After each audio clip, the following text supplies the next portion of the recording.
Well, at the moment, we are, of course, not only aware, but really preparing for this right on the hour when we learned about this oil spill. Our province is one of the provinces that has organized years ago a department really to mitigate disasters like this. We have been hit by typhoons, earthquakes, explosion of the Taal volcano, and of course COVID, and we were prepared for those.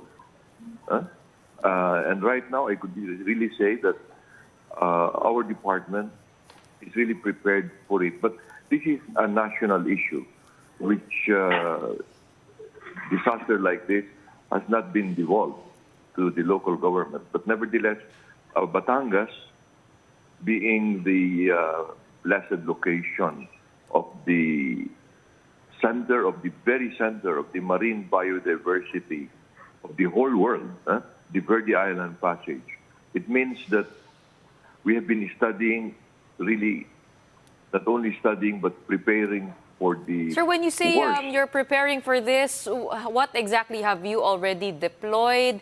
And how are the resources of the LGU? Are they enough for the containment? Well, I could say that we are prepared for it, we're ready for it, and we have been preparing for the past, since I became governor in 1995. Because, we have been hosting at that time, almost 100% of the oil supply of our country. We were hosting, right now there are no longer refineries, but oil farms, Shell and Chevron, Caltex. So, and we have organized like 20 years ago and practicing all the oil spill, because we also had our oil spill when it comes to the crude oil coming from Middle East, going to Shell and Chevron. So we have all the precautions prepared. We hosted the United Nations and the International Maritime Organization way back in 1996, all the way to 2006. Right, Governor, So, yes. in other words, what we're saying is we're monitoring, we're prepared for it. But this is not only the local government.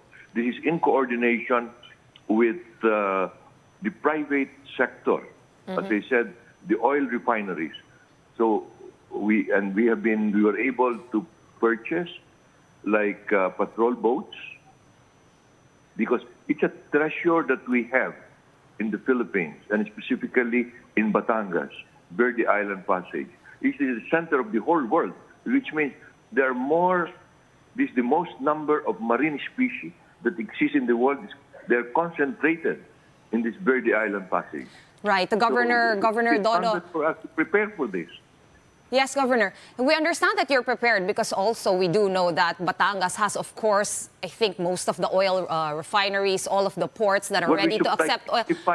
We supply from Batangas, we supply 60% of the oil product. So have you actually enacted any of the safety precautions as a result of the oil spill, even though the oil spill did not come from the refineries per se and the ports per se? No, of course, as we said, we have been doing it.